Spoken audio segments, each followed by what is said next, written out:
Bueno, prácticamente en esta última parte ya para concluir este querido capítulo hay unas cositas que todavía quedan por tener en cuenta, sobre todo una cosita que muy importante que está en la parte final, que más que todo lo manejan, ¿no?, los señores especialistas, ¿no? Los señores médicos SAPSI, respectivamente en sí. Bueno, después de haber salido de todo lo que es Vietnam, de los diferentes tipos de familias y sus diferentes tipos de características, te vuelvo a hacer recuerdo que, bueno, pues evidentemente este tipo de familias se puede manifestar en varios tipos, ¿verdad? Es decir, que a veces un tipo de familia puede expresar varias características, ¿no? De los diferentes tipos descritos. Ahora, ¿a qué va con esto, ¿no? De las etapas del ciclo familiar. Bueno, a ver, por comentarios.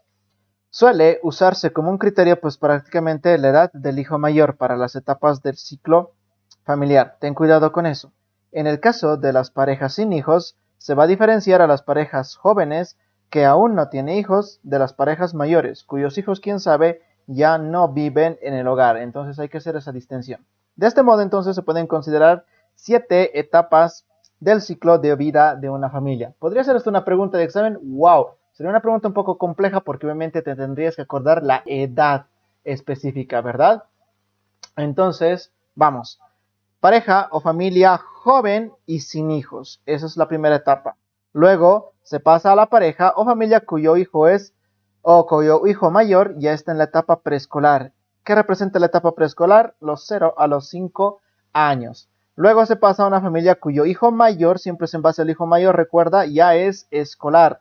Esto abarca los 6 a los 13 años. Luego, el hijo mayor se vuelve adolescente, o sea, entre los 14 y los 18 años. Luego, el hijo mayor prácticamente adquiere la mayoría de edad, ¿no? 19 años o más en sí, que después pasa a la pareja o familia adulta que no tiene hijos en el hogar, pero no es porque no los tenga, es porque ya abandonaron el hogar respectivamente. Y posteriormente, pues uno de los dos adultos queda sin pareja porque obviamente enviuda, ¿verdad? Ya sea el varón o la mujer respectivamente. Esto es el ciclo de vida básico que tiene la familia, por lo menos aquí desde nuestro punto de vista, ¿no? De nuestro querido país. Ahora, como te lo dije, ten cuidado con las edades, porque claro, las edades serían el punto más fuerte de preguntas de este pequeño subtítulo si es que entraría. Bueno, la familia en Bolivia. Actualmente, desde el enfoque social, perdón, la familia es definida como ¿quién? Para Bolivia, un grupo de personas que comparten vínculos de muchas cositas, convivencia, consanguinidad, parentesco y afecto.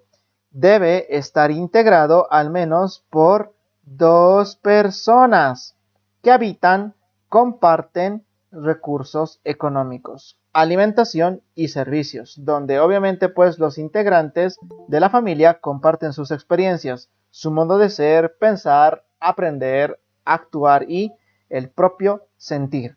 Quédate entonces, bueno, esto incluso había que corregir un ratito, ¿verdad? Pues te lo pones hasta quícitos nomás, ¿no?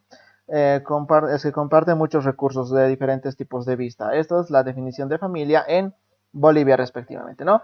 En la realidad boliviana se puede distinguir 3 áreas de poblamiento: el área rural, marginal y urbana, dentro de las cuales, claro, se puede identificar a 3 grupos culturales muy diferentes que corresponden a la cultura indígena, cholo e hispano-criollos respectivamente, ¿verdad? A los 3. Bueno, esta situación nos determina la existencia y el funcionamiento de lo que ya se ha coincidido en dominar o en denominar a 3 diferentes tipos de familias. Ahora, recuerda, estos son los tipos de familias para Bolivia. Los otros eran puntos de vista generales, muy sociológicos y mundiales. Para Bolivia existe la llamada familia tradicional. Y esta obviamente está representada por ¿quién? Por el grupo cultural indígena, que está asentado obviamente en áreas rurales y con un patrón de poblamiento totalmente disperso. Es la típica familia rural que obviamente vive en el campo y obviamente frente a un ambiente o a un ambiente poblacional totalmente disperso, porque claro, ¿no? Las siguientes familias se encuentran a varios metros, por no decir kilómetros de o a la distancia. Luego está esta, ¿no? La familia occidental moderna, ubicada obviamente en otros lugares, en los grandes centros urbanos y que están constituidos por grupos tanto hispano-criollos respectivamente, ¿no? Que es Bueno, la citadina, que nosotros aquí así comúnmente también le decimos. Luego está la familia que le llamaremos de transición. ¿A qué se refiere con esta? Esta está ocupando obviamente las áreas marginales de las grandes ciudades y las áreas urbanas de los pueblos del interior del país, y prácticamente está constituida por la subcultura chola respectivamente. Ahora, ¿te podrían hacer una pregunta sobre los tres tipos de familias en Bolivia? Sí, y te podrían hacer confundir entre la descripción de cada una de ellas. Entonces, recuerda, ¿no? La cultura y obviamente el patrón de población que pertenece a cada una de estas tres familias correspondientes.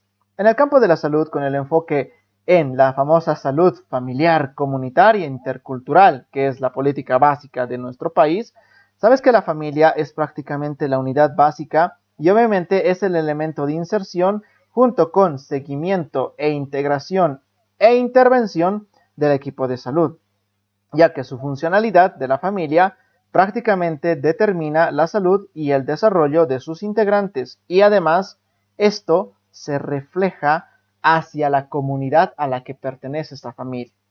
Es la unidad fundamental de la comunidad y de la sociedad. Y esto ten en cuenta porque nunca esta frasecita ha sido preguntada. Obviamente se encuentra en constante interacción e integración con el medio natural, cultural y social. En el trabajo o seguimiento a las familias en el marco de la política SAPSI, es necesario entonces introducir ¿qué cosa? El concepto de la palabra familia saludable. ¿Qué consiste en qué?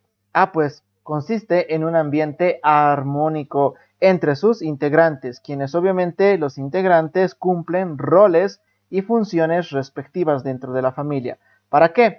Pues para satisfacer las necesidades básicas, como cuáles: alimentación, educación, empleo y el propio autocuidado de su propia salud, bajo los principios y valores de lo que es la familia y la sociedad. Entonces, ten en cuenta este punto, ¿verdad? Para la SAPSI, ella introduce el concepto de familia saludable. ¿Y eso a qué se refiere? Que es una familia saludable desde un punto de vista general, una familia con un ambiente armonioso donde todos cumplen sus roles y sus funciones para satisfacer las necesidades del resto de la familia. Uno de los conceptos sobre familia que más se aproxima a las políticas de salud del Estado Plurinacional de Bolivia es la siguiente. Dice familia para las comunidades indígena originario campesinos, tanto en el área andina como los valles, oriente también, ¿no? Prácticamente representado por la olla común. Es decir, ¿a qué se refiere esto de la olla común? Pues comer de una sola olla o pues servirse los alimentos de una sola olla, y para la preparación de esta olla obviamente todos los integrantes de la familia contribuyen tanto a la compra de los insumos como para su preparación, indistintamente exista un lazo consanguíneo o no lo exista en sí, y que se constituye pues prácticamente en la raíz, en el cimiento de lo que es la sociedad y la base de sus valores sociales y culturales. Concepto relacionado pues a la famosa política de salud familiar, comunitaria e intercultural. Entonces ten cuidado, ¿no? En Bolivia se maneja bastante un concepto de lo que es la olla común para representar pues fácilmente a las familias de comunidades indígenas que están ¿dónde? En casi todo el territorio boliviano, ¿verdad? En la zona andina, en la zona de los valles y obviamente también en el oriente. Y recuerda el concepto de olla común, ¿verdad? Todos comen de una sola olla, todos proveen a esa sola olla, todos ayudan en la preparación y, o mejor dicho, independientemente de si exista o no un lazo consanguíneo respectivamente. Y que parte de la olla común, prácticamente, ¿qué cosa? Es la raíz y el cimiento de la sociedad, ¿no? Que está fundada en sus valores y su cultura. Entonces, bajo la política actual de la SAPSI, se toma en cuenta la siguiente clasificación de la estructura familiar. Cuidado, esta otra clasificación ya es desde el punto de vista de la SAPSI, la salud familiar, comunitaria e intercultural. Aquí se toma en cuenta a la famosa familia nuclear que ya ha sido definida arriba. Claro, acuérdate que es aquella que está formada por los miembros de una pareja y o sus hijos, así como los formados por un adulto con uno o con varios hijos. También está la familia extensa. Este tipo cuenta con parentales que puede pues incluir a los padres con sus hijos, a los hermanos de los padres con sus hijos, a los miembros de las generaciones ascendentes como abuelos, tíos abuelos, bisabuelos, y además pues puede abarcar hasta parientes consanguíneos. como medios hermanos, hijos adoptivos, y también es frecuente que los hijos, después de separarse de sus compañeros, regresen a casa con sus hijos respectivamente, ¿no? Y eso es por generaciones. Entonces, ten en cuenta la diferencia entre la nuclear y la extensa, porque claro, la nuclear es una familia más sencilla. En cambio, la extensa, como dice su nombre, pues incluye a todos estos miembros nombrados en sí. Y ten cuidado, sobre todo, con confundir la extensa con esta de aquí abajo, con la familia ampliada o también llamada multinuclear.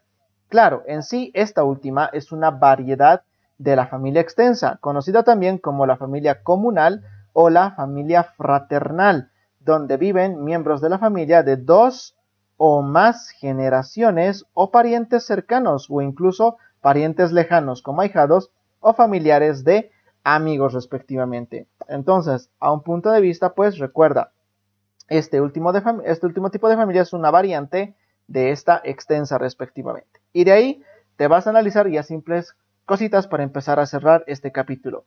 Marco legal sobre la familia en Bolivia. A ver, no sé si realmente esta parte te vayan a preguntar porque es la parte pues de derecho, la parte legal respectiva, ¿no? Mira, la Constitución Política del Estado en su artículo 62 pues prácticamente menciona que el Estado plurinacional de Bolivia tiene que reconocer y proteger a la familia como prácticamente el núcleo fundamental de la sociedad y cuyos integrantes obviamente tendrían que tener igualdad de derechos, igualdad de obligaciones y oportunidades. Prácticamente el Estado garantiza las condiciones sociales y económicas para el desarrollo integral que tenga esa familia.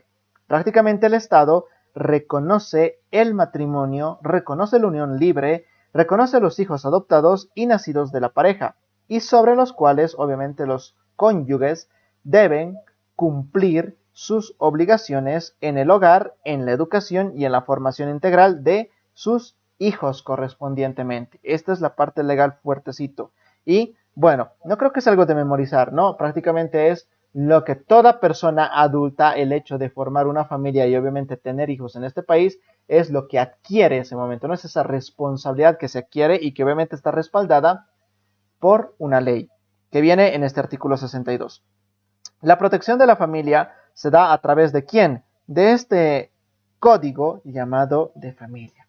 El código de familia tiene por objeto, ¿qué cosa? Regular los derechos de las familias. También regula ¿qué? Otros aspectos como las relaciones familiares, tanto derechos, deberes y obligaciones de cada uno de sus integrantes. Pero sí, tú te vas a buscar este librito y vas a encontrar el código de familia con un montón de normativa que aplicarle en sí, que normalmente esto pues es la parte pues jurídica, ¿no?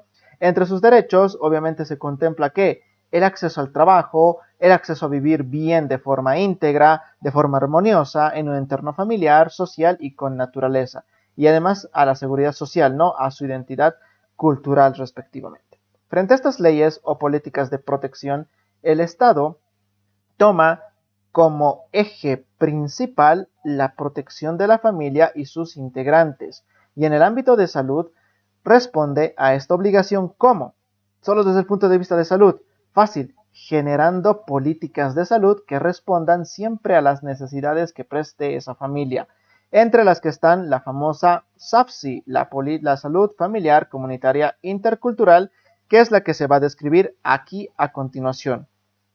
Ahora, duramente la convocatoria de la pandemia y ha tenido preguntitas de solo este subtítulo de la SAFSI. Y además de este, ya te hablaba algunos capítulos, como es el capítulo 2 de la APS y la propia educación para la salud, el capítulo 3. Entonces, aquí es donde se profundiza este conocimiento de esta política que está vigente bajo este gobierno, respectivamente, ya tantos años en el querido país. A ver, ¿de qué va esta política SAFSI? Como estrategia política que responda a la demanda de salud para las familias, surge la SAFSI bajo un decreto supremo llamado 29601. Eso ya lo han preguntado, con el objetivo de establecer el modelo de atención y de gestión en salud, que está vigente, mira, desde el 11 de junio ya del 2008, que esta cosa ya tiene casi 15 años, va a cumplir este año, ¿no? De vigencia respectivamente. Ahora, ¿por qué rayos ha nacido este modelo? El objetivo del modelo SAFSI es contribuir en la eliminación de muchas cositas, partiendo de la exclusión social sanitaria. O sea, que prácticamente solo algunas personas tenían acceso a la salud y obviamente eso les excluía a otras. Eso se busca eliminar con la SAPSI. Claro, traducido como el acceso efectivo a los servicios integrales de salud.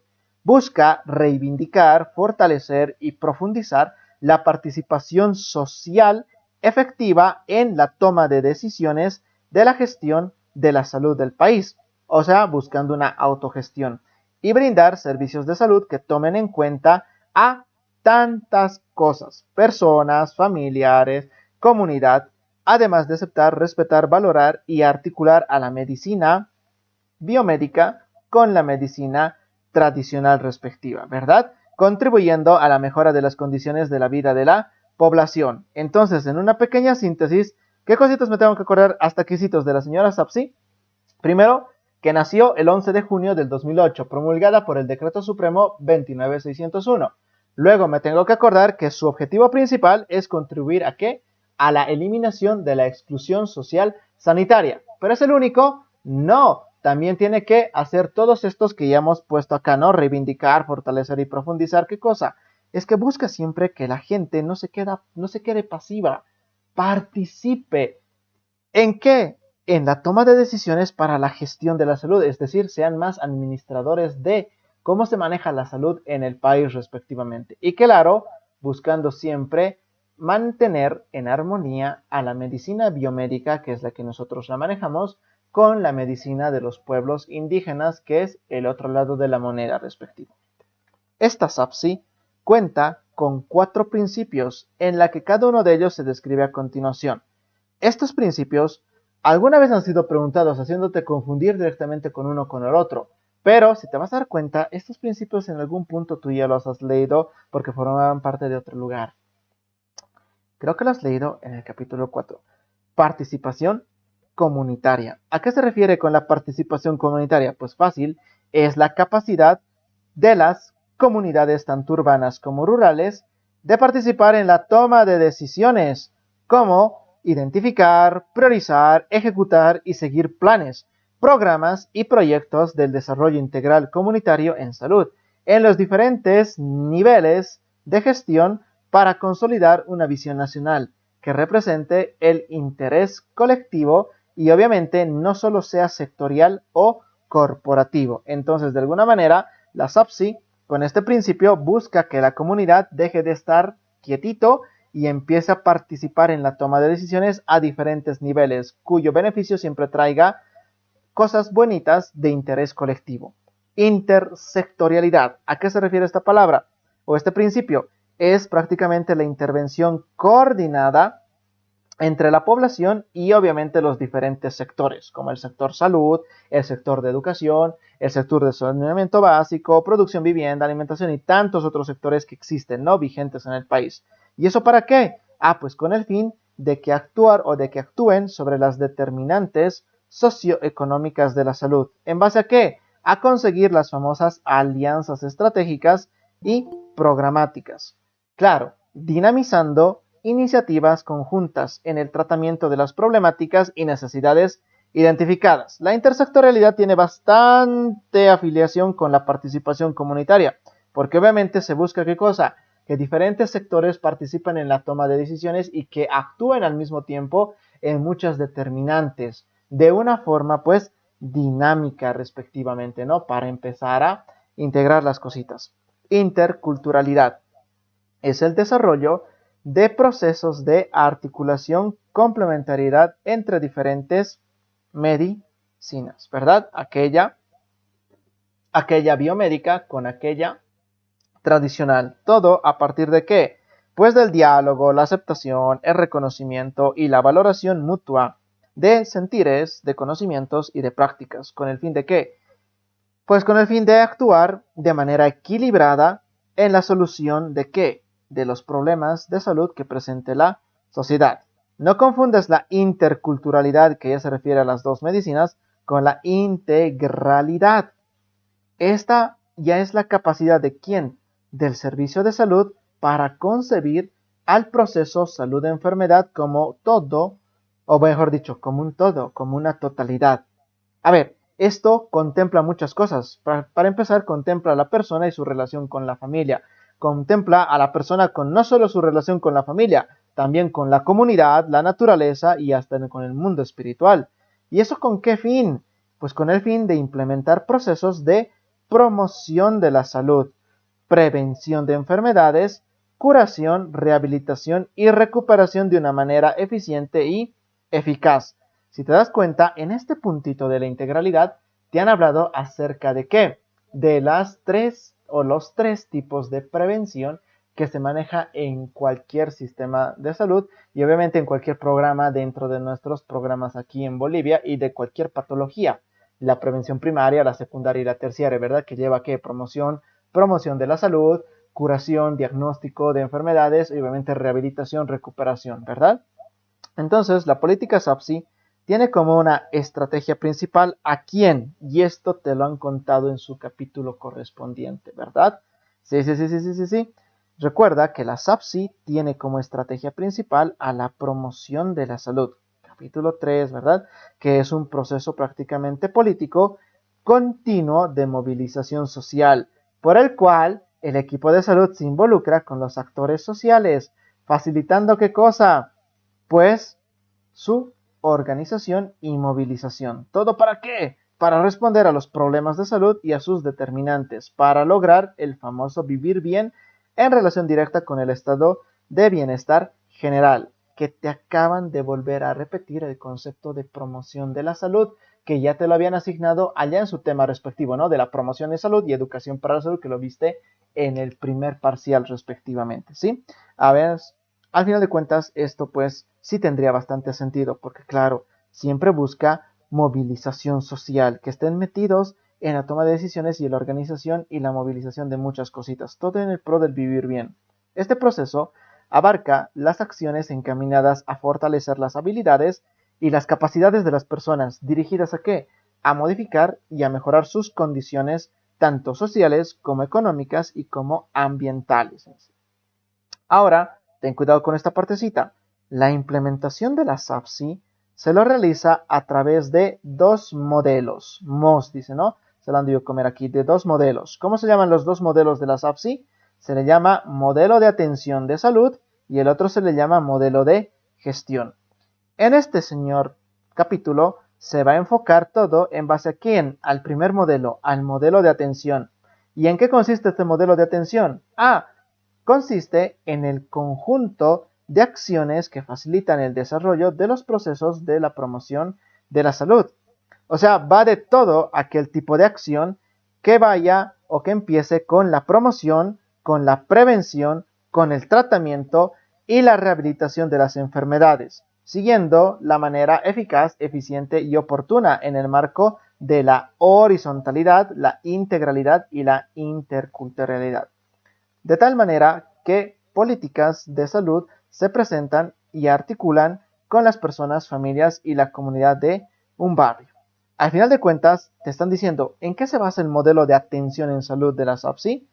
Se basa en un conjunto de muchas actividades, muchas acciones que parten de los tres tipos de prevención. Se dedican a promover las cosas, a promover y a prever, ¿verdad? También se dedica ¿a qué? Al tratamiento, si es que ya se da alguna enfermedad, y también si es que ya se la ha superado, se dedica ¿a qué?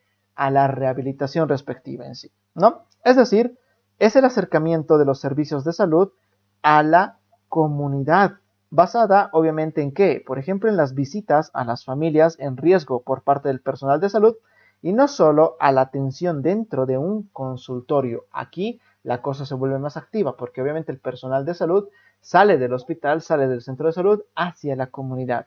Este modelo de atención tiene que ser, por lo tanto, integral e intercultural, en la que obviamente no solo se enfoca la atención del enfermo o del individuo, sino que también se debe enfocar la atención a los integrantes de la familia y a su relación con el medio ambiente, con la comunidad y tomar en cuenta también su cosmovisión respectivamente. El modelo de atención a nosotros nos permite ¿qué cosa? ¿Para qué rayos sirve este primer modelo? Porque el otro lo verás en el siguiente capítulo.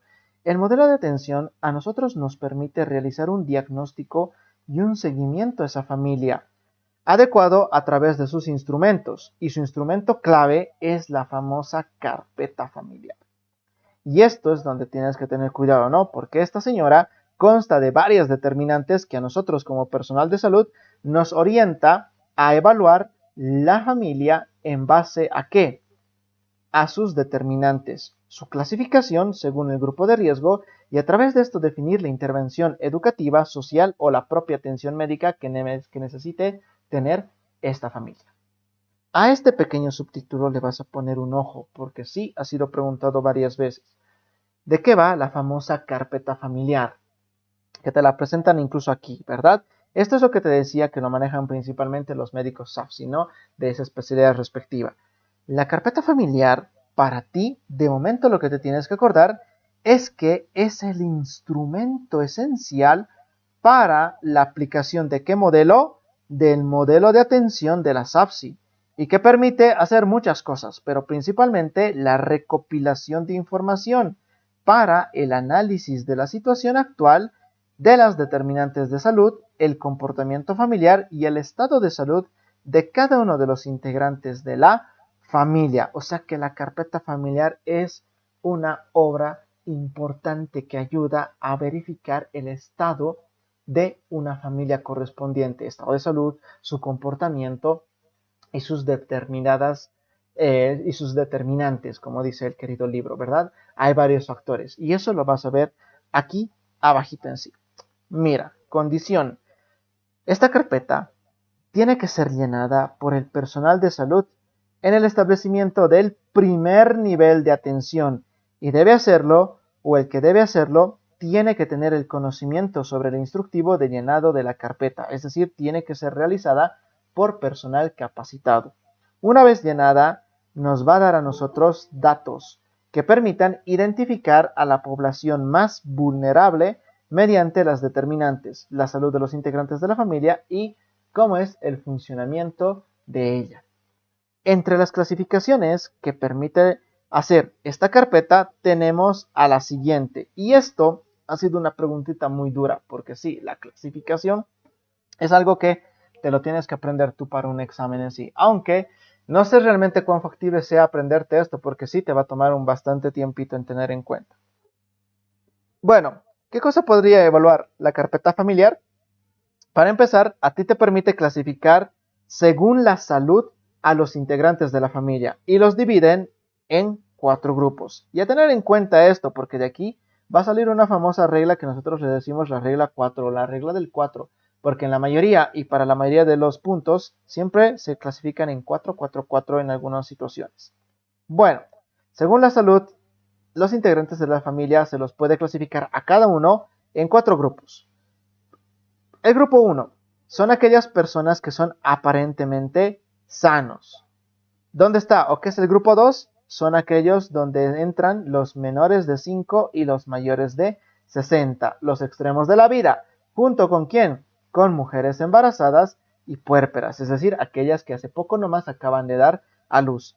Personas con factores de riesgo como el hábito de fumar, la drogadicción, el alcoholismo, la promiscuidad y la dieta inadecuada. Todos ellos entran en el grupo 2. O sea que si tú vas a hacer tu carpeta familiar a una familia X de la comunidad, entrevistas, ¿no? Examinas a sus familiares, a cada uno de los componentes. Algunos serán sanos, pero ya digamos, si tú tienes un niño menor de 5 años, lo tienes que poner en el grupo 2. Si tienes un paciente que tiene antecedentes de fumar, de drogarse, pues está en el grupo 2. Si tienes una embarazada, grupo 2, ¿no?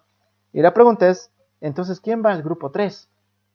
Ya, aquí van personas que tienen enfermedades crónicas que no son transmisibles, o sea que no se pueden contagiar, como por ejemplo la diabetes, la hipertensión, cáncer, Chagas y otros, ¿no? Enfermedades crónicas transmitibles también entran acá, como la tuberculosis, el VIH, la malaria, la lepra, la leishmaniasis, el Chagas en su forma aguda seguramente porque es la contagiante, y la propia hepatitis respectivamente.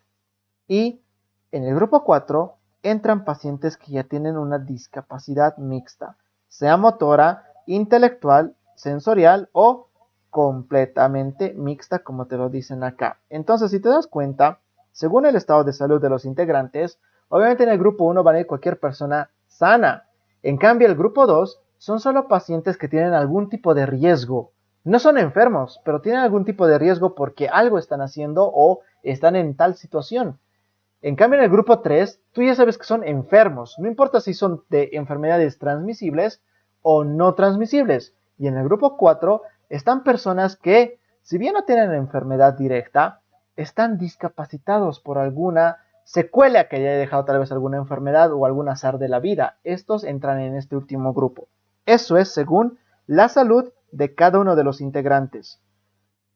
Otro es clasificar también a las familias según el grupo de riesgo de salud, el cual obviamente se obtiene de la presencia o de la ausencia de los factores de riesgo, como ser enfermedades crónicas, discapacidades o ausencia de los mismos en sí. Y esta sigue la misma regla de los cuatro grupos. ¿A qué pacientes o a qué familias o a qué integrantes de familias les meto en el riesgo 1? Bueno, en el riesgo 1 es donde se les dicen que son aparentemente sano, es decir, que si una persona no presenta factores de riesgo, enfermedad o discapacidad, no tiene nada, estos al grupo 1.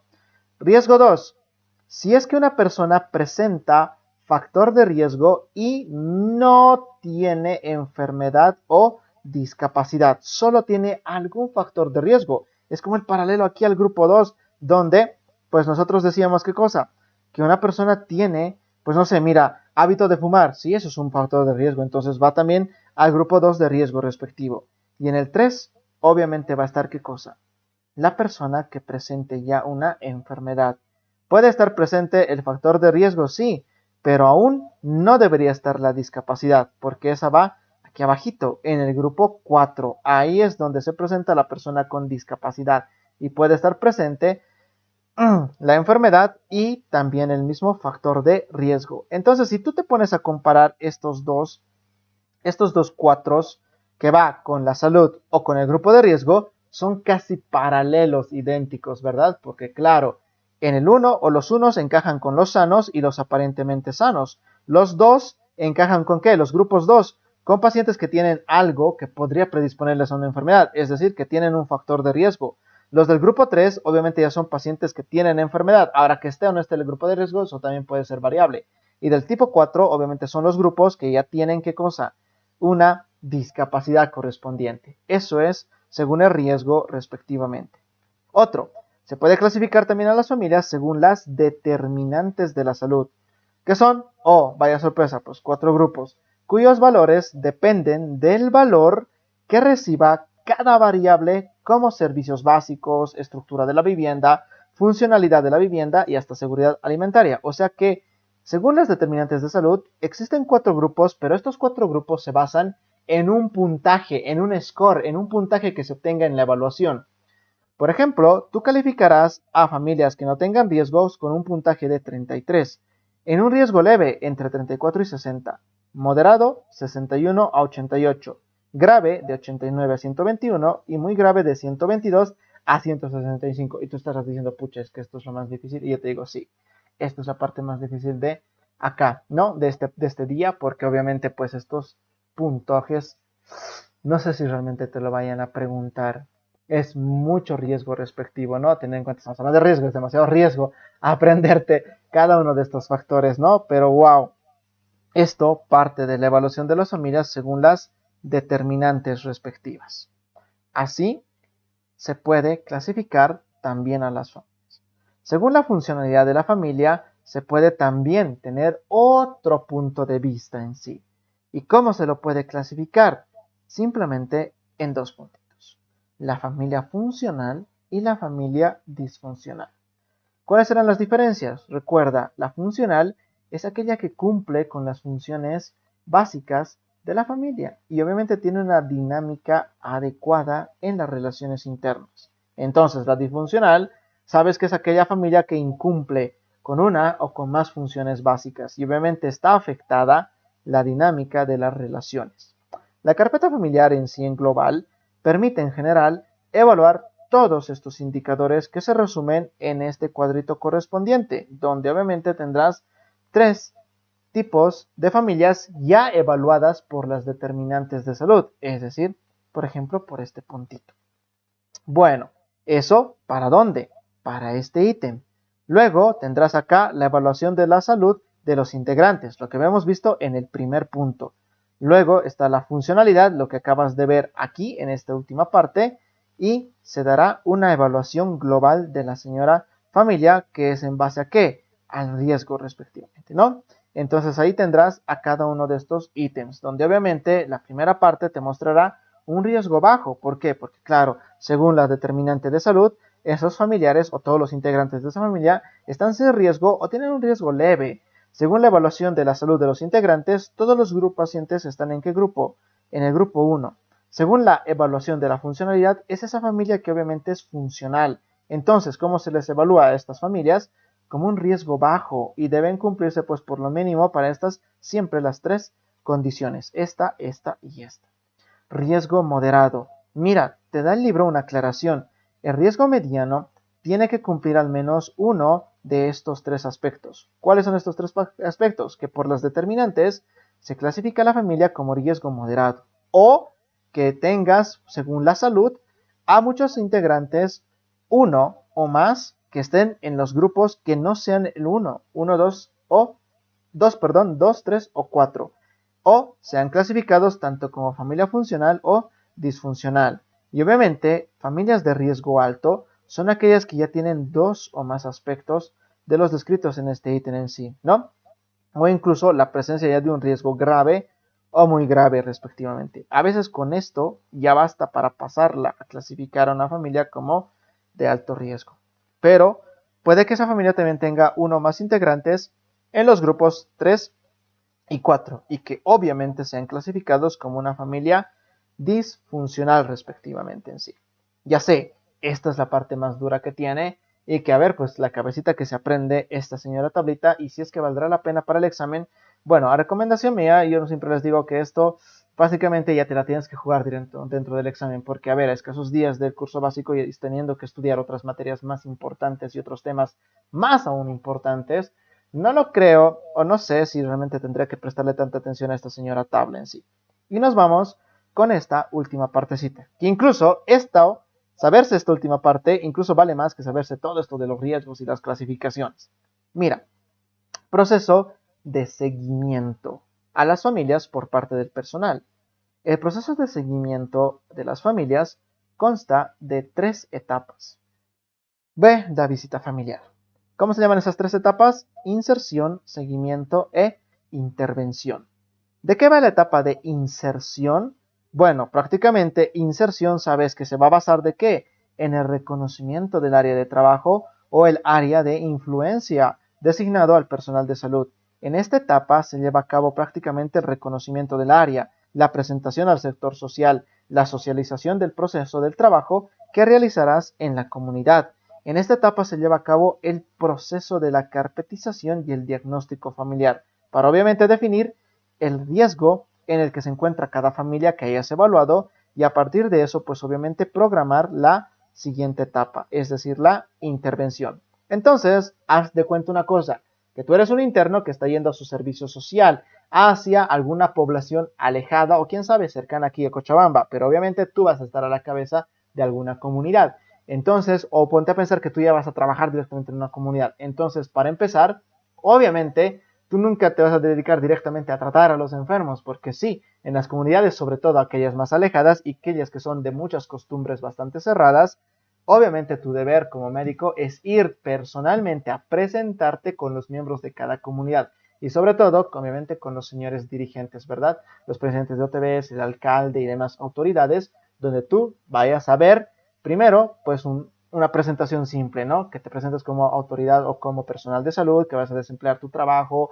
allá en el centro de salud X y que tus planes para esta comunidad es hacer esto, hacer esto, hacer esto. Y claro, ahí también aprovechas en reconocer todo el área de trabajo por donde te vas a mover, a qué casas tienes que ir, a qué zonas, cómo serán las diferentes situaciones. Para luego, obviamente, en ese proceso, carpetizar a todas las familias, evaluar tus resultados y programar tu seguimiento. Ahí el personal de salud, obviamente según el grupo de riesgo, tiene que realizar ¿qué cosa? Las visitas familiares para un adecuado control a las determinantes, controlar los riesgos biológicos y la funcionalidad que tenga esa familia en sí. Y luego está la intervención. Prácticamente el personal de salud, al realizar todas las recomendaciones y desarrollar las habilidades para el autocuidado personal y familiar.